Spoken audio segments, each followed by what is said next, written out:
आज मैंने देश के महामहिम राष्ट्रपति महोदय को इस आशय के साथ पत्र लिखा है क्योंकि वर्तमान में कोरोना काल में जिस तरह से देश के अस्पताल, एम्बुलेंस और शमशान घाटों की स्थिति हो रही है, काल के साक्षात ही तांडव हो रहा है। इस तरह से ऐसे कार्यकाल में, क्योंकि देश के महामहिम के कार्यकाल चल रहा है, ऐसे में बहुत से नागरिकों की इस बात को सुनाई देती है, विदीर्ण कर रही है। जब मेरे पास आने वाले फोनों में जिनमें मैं कहता हूं कि ऑक्सीजन नहीं है, अस्पताल में भर्ती कराने की सिफारिश कर दो, ऑक्सीजन की सिफारिश कर दो, तो जब व्यवस्थापकों और चिकित्सकों से बात होती तो वो सब कहते हैं हम तो अपने हिसाब से कर रहे हैं, लेकिन आप प्रभु परमात्मा से दुआ कीजिए। अब स्थिति कुछ भी हमारे सबके नियंत्रण में नहीं, स्थिति समझ में आ रही है, तो प्रभु परमात्मा की दुआ। तो दुआ की जब विषय आता है तो मैंने गहन मंथन किया कि दुआ क्या है, कहाँ है, कैसे। तो मुझे लगा कहीं ये दुआ बापू आशाराम जी के साथ जोधपुर में जेल में संत गुरमीत राम रहीम जिंसा जी के साथ सुनारिया जेल में, हरियाणा में कहीं संत रामपाल दास जी महाराज के साथ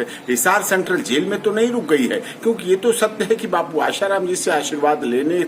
जाने वालों में समय पर देश के नामचीन राजनीतिक हस्तियां पक्ष विपक्ष की जाती रही हैं और उपरोक्त सभी ने समय समय पर, संतों ने जब भी देश के प्राकृतिक आपदाओं का संकट टूटा तो अपने भक्तों के द्वारा देश की स्थिति को सुधारने और संभालने के लिए तन मन धन से और आध्यात्मिक रूप से सहयोग किया, और जैसा कि करने के लिए उनका नैतिक कर्तव्य था उसमें उन्होंने कोई कसर नहीं छोड़ी। एक तरफ प्रभु श्री राम का भव्य मंदिर माननीय सर्वोच्च न्यायालय के आदेश से बन रहा है और दूसरी तरफ इन तीनों संतों के नाम में राम भी जुड़ा हुआ है, और ये राम इतना नाम होने के बाद भी जेल में है। जबकि कोविड कोरोना काल में पिछले वर्ष भी और इस बार भी देश की लगभग सभी जेलों से कई हत्याओं जैसे संगीन अपराधों में शामिल रहने वाले हमारे कैदियों को माननीय सर्वोच्च न्यायालय उच्च न्यायालय की कोविड कोरोना गाइडलाइन के बाद उन्हें उन्हीं जेलों में से छोड़ा गया जहां ये संत हैं। तो इसमें उपरोक्त में संतों के मामले में समानता के कानूनी सिद्धांत को भी पूरी तरह से नजरअंदाज किया, जो कि आपके सर्वोच्च पद पे रहते हुए, देश के महामहिम के पद पे रहते हुए अत्यंत दुखद है।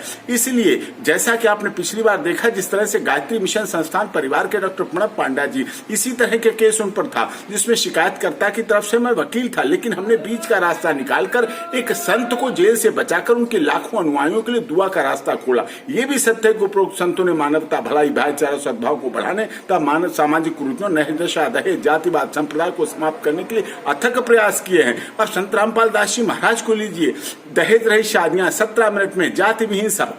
झूठे कर्मकांडों से हुआ, जिनका मैं वकील है। इसलिए मैंने उन सब के अनुयायियों के आने पर, कहने पर देश के महामहिम को राष्ट्रपति जी को लिखा कि इस काल में सभी संतों को, तीनों संतों को जेल से रिहा कर दिया जाए तत्काल, जिससे कि दुआएं इकट्ठी हो सके।